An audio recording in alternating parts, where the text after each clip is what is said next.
их нэртэй болохдоо баян гэдгээ нууж байгаа их нэртэй болно гэх нэг иймэрхүү юм хүүхдчиг юм боддог. За сайн байцгаана уу? Намайг Мөнх Дэлгэр гэдэг нөхрийн хоол фэж ажилладаг хэм үү их нэртэйгээ тий 2 хүүхэдтэй ийм гэр бүлийн хүн байна. За сайн байцгаана уу? Намайг Бямбаташ гэдэг. За нөхрийн хоол фэж их нэр нь Бямба байна. Одоо болтол нэг юм дээр бит хоёр маргалдаад нэг тий би болохоор намайг миний араас явсан гэж боддог. Манай хүн болохоор үгүй чи миний араас явсан гэж. Тийм байдаг. Би одоо ингээд анх бас ингээд өөрөө хүлээн зөвшөөрдөг байсан. За тийм ээ би чамайг тий ингээд найраад ингээд сусаан гэж ярьдаг байсан чи одоо сүүлийн нөгөө хэдэн жил гүү штэ чи наваг найрсан штэ. Ингээд нэг яриа жоохон өөрчлөгдөд байгаа аахгүй ингээд цагийн хаясаар. Юу л да зүгээр жоохон хүүхдчиг сонсогдож магадгүй багада нэг юм мөрөөдөлтэй байсан байхгүй. Баян болсны дараа ингээд их нэртэй болно. Тэгээ их нэртэй болохдоо баян гэдгээ нууж байгаа их нэртэй болно гэх нэг иймэрхүү юм хүүхдчиг юм боддог байсан зүгээр яг. Тэгээ нэг тийм бодол ингээд айгүй тэр сэтгэлийн гүнд ингээд явж байгаа шүү дээ. Одоо шалтгаан нь миний мөнгөнд болоогүй хүнтэй сууя гэсэн санаа шүү дээ.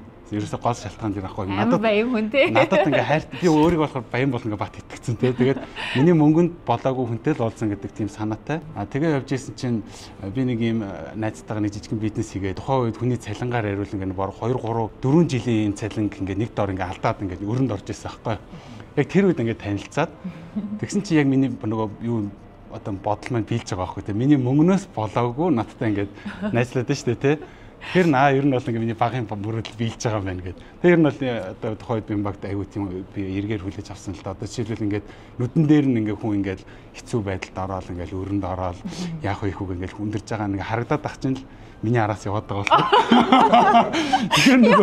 Тэгэхээр нэг чинь нэг яг нөгөө мөнгнөөс болоогүй хүнтэй сунаа гэдэг маань ингээ биелж байгаа байхгүй. За UB хайкингийн л одыг нэг 2 залуу зогсож байхаар нь очиад өө та хоёр UB хайкингийнх уу гэдсэн чинь бишээ бит хоёр анх удаа ярьж ийн гэд. Тэгээд нөгөө найзтай нь хамт хүлээж агаад бүр яг тэр UB хайкингийнхаа хүмүүстэй хамт алгаж тэгэж анх яг бүр танилцчихсэн. Тэгэхээр ингээд тэр олон хүнээс ингээд над дээр ирээд асууж байна гэдэг чинь тэгээд миний араас л явж ийл гэсэн үг үстэй тий. Тэгэхээр миний хоёр надад зогсчихсан аахгүй юу. Босод хүмүүс нь ирээгүй. Ингээд байдаг аахгүй юу. Яг хоолыг бол багаас их сонирхдаг байсан л да. Жишээлбэл гэртээ ингээд хүүхдүүдийг авчирч хоол идүүлэх те. Ингээд хүн хооллол дуртай байсан гэж бодож байгаа өөрийгөө бол. Их ярьдаг те тэгэж. Одоо юу гэх хоол хийх шаардлага гарах юм уу одоо гэртээ ч юм уу одоо өмнө тусдаад гарахынхаа өмнө гэртээ ч юм уу те. Ингээд хоолыг шаардлага гарахаар би өөрөө л ингээд хийчих гэсэн тийм бодолтой байдаг байсан. Тэрнээс бол ер нь бол тоогооч биш. Тэгээ яг ковидын үеэр хүнд нэг юм зав гардсан шүү дээ те. Нэг юм хүчээр ингээд зав гарсан. Тэр үед яг ингээ хийж үзмээр байсан юмнуудаа ингээ хийх боломж нь цаг хугацааны хувьд ингээ гоё бүрдээд тэг гэртээ байгаа хугацааг нь зөвөр ашиглачи бас бусдтай мэдээлэл хуваалцъя гэд. Тэгээ их нэртэйгээ ингээ ярьсан чи их нэр маань айгуу гоё дэмжээд их нэрийгээ идж байгааг нь харуулна. Би хоолыг хийн гэдэг ийм концепт гаргаад. Тэгээ бас нэг жоохон ярилцаа төлөвлөсөн те яаж харагдвал бас гоё юм бол сонирхолтой юм бол гэж бас бодож байсан. Тэндээс одоо яг зүгээр нэг дурдах нь бол ярьж нуршаад аймааргүй байна гэсэн тийм концепт болсон байхгүй. Одоо айгүй их тийм ярьдаг контентууд их байсан байхгүй. Одоо миний анзаарснаар бол тэр хүн болгон одоо энэ ярьдаг юмс жоохон залхацсан байгаа. Зүгээр нэг үйлдэлээрээ харуулъя гэх тэгээд ерөөсөө нэг баг тайлбаргүй хоолой хэцүүлдэг тайлбар нэхэдсэн болохоор нь одоо сав оруулж байгаа. Тэрнээс бол нэг тайлбар өгөхгүй байх. Тэр концептээр явж байгаа. Харин эхнэрээ золиос нь гаргаад ингээ идүүлдэг байхгүй юу. Тэгээ эхэндээ манай эхнэр чинь зөндөө хүн ингээ тэ ингэж идлээ тэгэж идлээ гээл.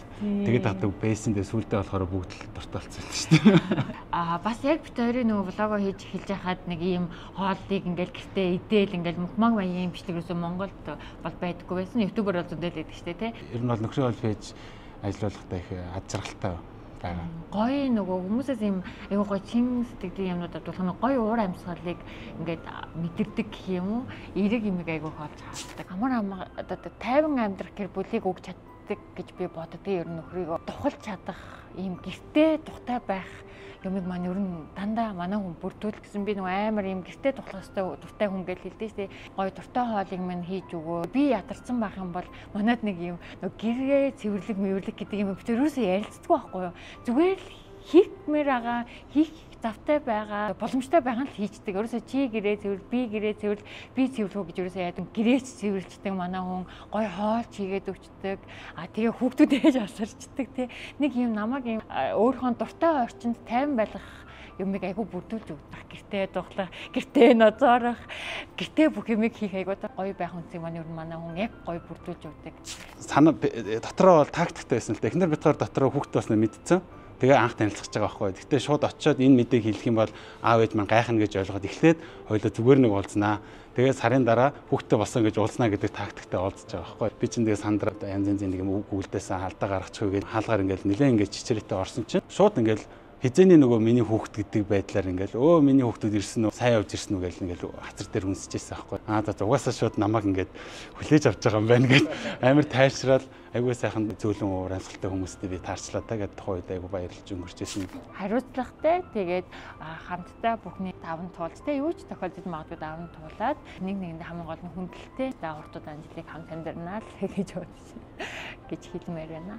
Эрүүл байгаад хажууд нь удаан байхыг хичээнэ гэж л амлалмаар юм байна. Эрүүл байх. Тэрээс бол босоод нь бол нэг асуудал биш юм л та.